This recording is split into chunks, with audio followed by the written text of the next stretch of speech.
Pessoal, tudo bem? Estamos na sexta semana de julho e vamos estudar o nosso livro da página 354 a 365, tá bom? Olha só, hoje nós vamos falar de reforma e contra-reforma. Tem a ver com a igreja, tá? Reforma e contra-reforma. Lembra que eu falei ali atrás do feudalismo, da igreja que dominava, que quem ia contra a igreja era considerado herege, um pecador e muitas vezes era queimado na fogueira? Exatamente isso. Então lá, com o Renascimento e as novas ideias, né? O pessoal começa a se questionar umas coisas, né? A população, as pessoas vão se questionando. Então, a igreja estava muito preocupada em ter muito dinheiro, muito luxo, e os pobres tinham que pagar tudo isso daí. Toda a população tinha que pagar. A construção ali do que é o Vaticano hoje foi nesse momento aí. Então, você tinha que dar até o que você não tinha para a igreja construir essas catedrais, né? Então, e tudo que você fazia era pecado. Tudo que você fazia era pecado. Então começa a vir esses novos ideais, né? Essas novas coisas, essas novas modos de pensar. Então, a igreja vendia pedaço de céu para quando você morrer. A igreja vendia pedaço da cruz de Cristo. Haja cruz, né? Haja cruz para vender para todo mundo que quisesse. A igreja vendia, isso era chamada de indulgências. Então você pagava para ser perdoado dos teus pecados e ir para o céu. Tinha tudo isso. Era uma coisa terrível. Quem quiser assistir o filme Lutero, dá para ver legal essa parte da história. Então, Lutero foi um cara que estava estudando para padre. Ele ia ser padre, né? E aí ele começa a achar que Deus não era assim. Que Deus não queria dinheiro, ele queria boas ações da gente. E ele era contra as indulgências. E ele foi perseguido, ele quase foi queimado, etc. e tal. Então, por isso que chama a reforma protestante, porque ele protestou. Ele foi o primeiro a protestar contra a igreja. Ele não concordava com aquilo lá, ele achava que Deus não era daquele jeito. Então, Lutero foi o primeiro evangélico da história, na verdade, né? Lutero foi um evangélico, é o protestante. Porque, na verdade, os evangélicos são protestantes. Quem protestaram contra as indulgências da Igreja Católica. Literalmente protestaram, foram contra. Tá, e aí Lutero foi perseguido, deu um monte de confusão na vida dele, que vocês vão ler aí. Tá muito legal a explicação, muito simples, muito acessível para vocês. E aí, o que ele fez? Ele pensava assim, outra coisa que ele pensava... Por que a Bíblia é em latim e ninguém sabia ler e poucos sabiam? Tinha que traduzir a Bíblia para cada lugar do idioma onde se falava. O povo não podia saber o que estava escrito na Bíblia, entendeu? Porque os padres tinham que dominar tudo com as ideias deles. Então, o que aconteceu? Lutero foi condenado, não deu certo, e ele era alemão. Ele era alemão, da Alemanha, tá? Então, o que aconteceu? Ele fundou a igreja protestante, com apoio aí de alguns reis, que também não se interessavam porque a igreja já estava abusando demais dos seus poderes, né?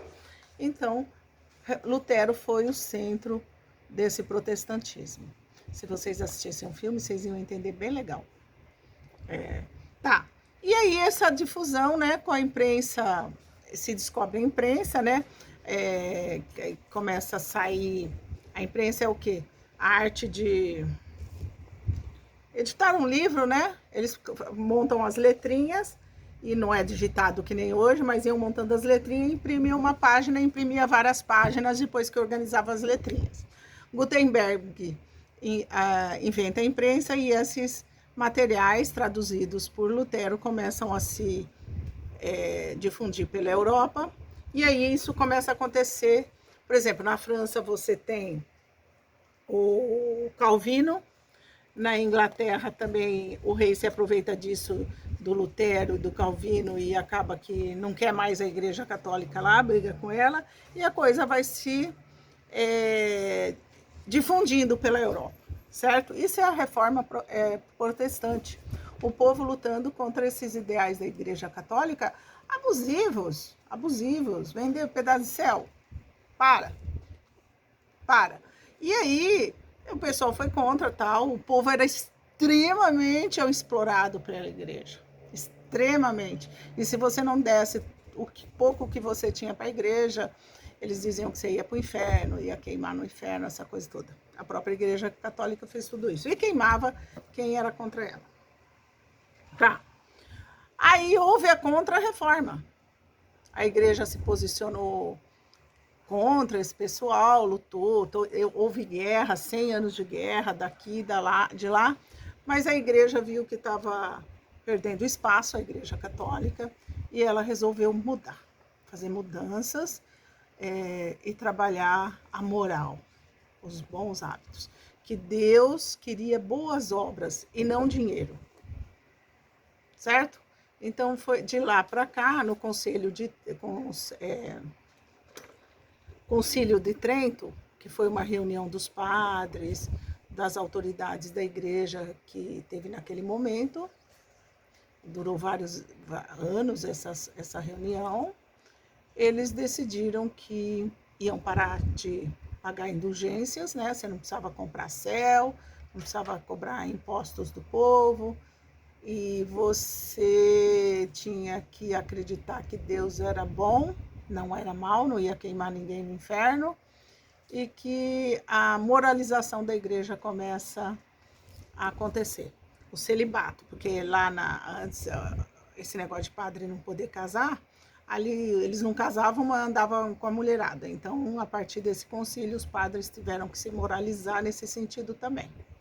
Tá? Então, essa é a Contra-Reforma. Nessa Contra-Reforma surgiu um estilo de arte também, o barroco, que vocês vão ler aí, que dá margem também às coisas da igreja. As igrejas eram construídas em estilo barroco, as obras de arte muito rebuscadas, muito cheia de anjinhos e muito cheia de coisinha. A música também era barroca, aqueles cantos líricos de igreja, não sei se vocês já ouviram, é dessa época. Então, a reforma e a Contra-Reforma é isso. Se protestou contra esses abusos da Igreja Católica, e a Igreja Católica depois acaba se redimindo e cancelando muita coisa que ela fazia errada até então. Ok? Se vocês tiverem qualquer dúvida, estou à disposição. Lá na página 364 e 365, vocês têm umas perguntas, umas atividades, e qualquer problema nesses momentos aí, eu estou aqui para ajudar, ok? Beijo!